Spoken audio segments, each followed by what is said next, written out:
Hi everyone. So finally మేము హమ్దాన్తో కలిసి అందరం ఎయిర్పోర్ట్కి వచ్చేసాము. ఎయిర్పోర్ట్లో టర్మినల్ 2 దగ్గర ఎంటర్ అయిపోయినాం. మేము ఇక్కడైతే లగేజ్ ప్యాక్ చేయాల్సి ఉంది. హమ్దాన్ వాళ్ళ పిన్ని కొంచెం ఐటమ్ లాస్ట్ మూమెంట్లో ఇచ్చింది. సో ఆ ఒక్క బాక్స్ మాత్రం లాస్ట్లో హడావిడిగా ప్యాక్ చేయాల్సి వచ్చింది. ఎలాగో మా ఆంటీ వాళ్ళ హస్బెండ్ ఉన్నారు కనుక అతనికి 35 ఇయర్స్ కువైట్లో ఉన్న ఎక్స్పీరియన్స్తో చకచక లగేజ్ ప్యాక్ చేసేసి ర్యాప్ కూడా చేసేసారు. ఆ తర్వాత ఇంకా తనకి చిన్నపిల్లలతో వెళ్ళాలి కదా మా తమ్ముడు వాళ్ళ భార్య, అందుకే కష్టం అవుతుందని చెప్పేసి మా అంకులే ఒక ఐడియా ఇచ్చారు.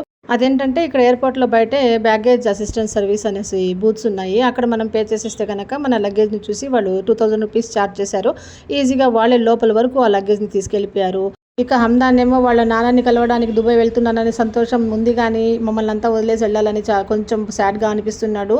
సో తనని నేను హక్ చేసుకుని కిస్ చేసినాను. ఇంకా మేమంతా హమ్దాన్కి సెండ్ ఆఫ్ ఇవ్వడానికి ఎయిర్పోర్ట్ లోపలికి ఎంట్రన్స్ వరకు వెళ్ళాం. మేమంతా అక్కడ నుంచి చూస్తూ ఉండగా హమ్దాన్ నడుస్తూ వెళ్ళిపోయినాడు.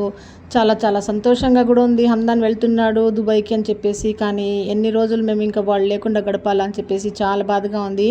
ఎనీహౌ మా మరదలు అంజుము, అయానా, హమ్దాను వాళ్ళందరూ దుబాయ్లో హ్యాపీగా ఉండాలని చెప్పేసి బ్లెస్సింగ్స్ ఇచ్చేసి వాళ్ళు లోపలికి ఎంటర్ అయిపోయినాక మేము కూడా బయటకు వచ్చేసామండి. ఇంకా మేము రిటర్న్ అవుతున్నాము. ఓకే అండి, ఈ వ్లాగ్ నచ్చింది తప్పకుండా లైక్ అండ్ కామెంట్ ఇవ్వండి. ఇంకా నా ఛానల్ని సబ్స్క్రైబ్ చేయని వాళ్ళు please subscribe my channel. Thanks for watching. Bye.